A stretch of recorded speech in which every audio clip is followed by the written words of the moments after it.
Assalamualaikum warahmatullahi wabarakatuh.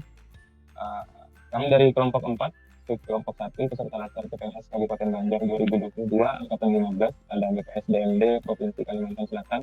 Pada kesempatan ini akan memaparkan identifikasi potensi penghambat dan solusinya dalam upaya membangun budaya ASN berakhlak.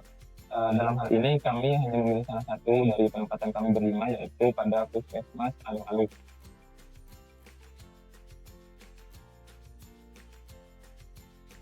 Baiklah, penjelasan akan dimulai dari saya. Sebelumnya saya memperkenalkan biodata diri. Nama saya Maulida Rahma Eskepnes, NDH 31, Angkatan 15 Kelompok 4, Jabatan Ahli Pertama Perawat dan tempat tugas di Puskesmas Alu-Alu.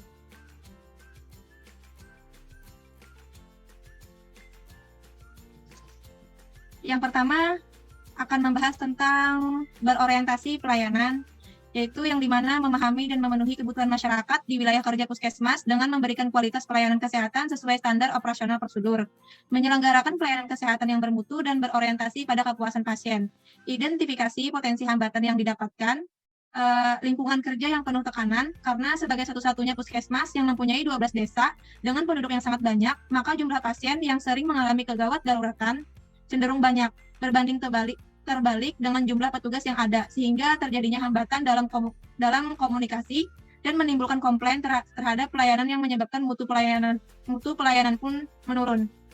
Upaya mengatasinya, yang pertama, menambah jumlah petugas, mengadakan pelatihan dan pengembangan sikap dan perilaku dalam pengembangan pelayanan sesuai SOP, maka akan terlaksana pelayanan prima untuk melayani kebutuhan pasien dengan prima mulai dari berhasilnya menjaga sikap, penampilan, perhatian, tindakan, dan tanggung jawab. Yang terakhir, rajin melakukan survei untuk meminta kritik dan saran dari masyarakat terkait pelayanan di Puskesmas. Dilanjutkan dengan saya, Horyati Asmani, Sarjana Ekonomi, NDH 35, Jabatan Analis Masalah Sosial, Subbidang Kesejahteraan Sosial, tempat tugas Bagian Kesejahteraan Rakyat, Sekretariat Daerah Kabupaten Banjar.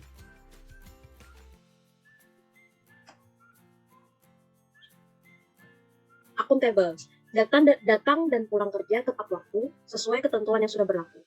Hambatan, terkadang petugas masih banyak yang datang terlambat dikarenakan banyak petugas yang berdomisili di luar wilayah Alu-Alu seperti Martapura, Banjarbaru, dan Banjarmasin, sehingga memiliki kendara jarak tempuh perjalanan yang memakan waktu hampir 1 jam untuk sampai di Puskesmas. Sedangkan untuk jam pulang, hampir setiap ada bencana banjir yang terjadi setiap minggu membuat petugas bergegas pulang lebih cepat setelah jam pelayanan berakhir di pukul 11 siang. Dikarenakan apabila petugas tidak segera pulang, maka semua petugas akan terjebak banjir dan tidak bisa mengakses jalan untuk pulang. Dikarenakan semakin siang semakin tinggi kedalaman banjir yang bisa setinggi paha orang dewasa dan biasanya surut air lautnya selalu di sore hari pada pukul 17 sore. Upaya mengatasi, petugas harus bisa memanajemen waktu untuk datang pagi tepat waktu, misalnya berangkat dari rumah kurang dari jam 7 pagi. Untuk masalah jam pulang yang tidak sesuai, sampai sekarang upaya mengatasinya masih belum ada, dikarenakan bencana banjir yang sering terjadi itu di luar kendala dan kuasa kami, terkecuali adanya perhatian dan bantuan dari pemerintah untuk menembok atau menyiling jalanan dan meninggikan jalanan agar jalanan tidak tenggelam lagi saat bencana banjir tiba.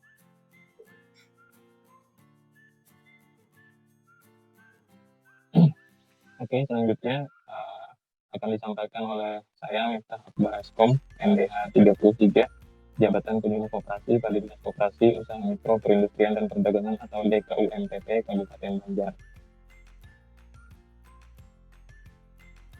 Nilai berakhlak yang ketiga yaitu kompeten. Itu bisa diimplementasikan dengan mengikuti webinar secara online atau offline, merupakan salah satu cara kita untuk meningkatkan kompetensi diri. Hambatan yang terjadi yaitu masih ada petugas yang berfokus pada skillnya yang saat ini dan melakukan pekerjaan seadanya. Upaya mengatasinya yaitu dengan rutin mengikuti seminar atau pelatihan untuk meningkatkan potensi diri yang lebih aktif. Nilai berakhlak selanjutnya yaitu harmonis, diimplementasikan dengan saling peduli dan menolong sesama petugas dalam melaksanakan tugas seperti program-program yang sudah dimiliki beberapa bidang di Puskesmas. Hambatannya yaitu tingginya tekanan dan kurangnya kepekaan antar petugas untuk membantu satu sama lain, dengan anggapan program tersebut bukan tanggung jawabnya. Upaya mengatasinya yaitu sering melakukan kegiatan bersama untuk seluruh petugas Puskesmas agar terciptanya lingkungan kerja yang akrab dan nyaman.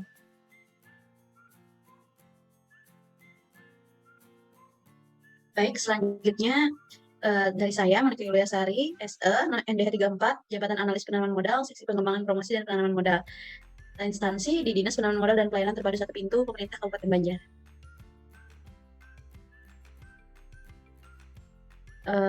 Di Portfolio Loyal, seluruh pegawai puskesmas berkomitmen, berdedikasi, dan berkontribusi dalam pencegahan ataupun penanganan COVID-19. Hambatannya, dalam era pandemi COVID-19, bukan hal yang tidak mungkin jika terdapat orang sehat dan pasien non-COVID yang berkunjung ke ruang rawat inap menjadi tertular virus tersebut setelah pulang ke rumah. Hal ini mempengaruhi mutu pelayanan yang berorientasi terhadap keselamatan pasien. Dan untuk upaya mengatasinya, meningkatkan perilaku dalam menerapkan protokol kesehatan pada pasien maupun keluarga, dan memberikan penyuluhan singkat tentang protokol kesehatan, serta membatasi jumlah pengunjung atau jumlah yang menjaga pasien tersebut. Paling maksimal 2 orang setiap pasien yang dirawat. Selanjutnya yang terakhir ada saya, Melda Septinur-Ain, Sarjana Kesehatan Masyarakat dengan NDH 32, Jabatan Ahli Pertama Penyuluh Kesehatan Masyarakat di Puskesmas Mataraman. Di sini saya akan menjelaskan yaitu kolaboratif, kerjasama yang baik dengan rekan kerja seprofesi, terutama dokter umum di pelayanan rawat inap dan UGD. Hambatannya di sana, terkadang proses konsul ke dokter apabila ada pasien gawat yang datang di bawah jam 2 siang, menjadi terhambat dikarenakan dokter yang menjaga sudah pulang, dan membuat petugas yang jaga sulit mengkaji dan memberikan tindakan atau obat sesuai dosis yang dituliskan di resep. Karena itu merupakan wewenang tugas dokter. Upayanya di sini ialah berkonsultasi dengan dokter melalui WhatsApp atau video call agar pelayanan terhadap pasien yang gawat darurat tetap terlaksana dengan tetap berkolaborasi walaupun dengan jarak jauh. Demikian pemaparan dari kami kelompok 4 subkelompok 1. Salah silap mohon maaf. Wabillahi taufiq wal hidayah. Assalamualaikum warahmatullahi wabarakatuh.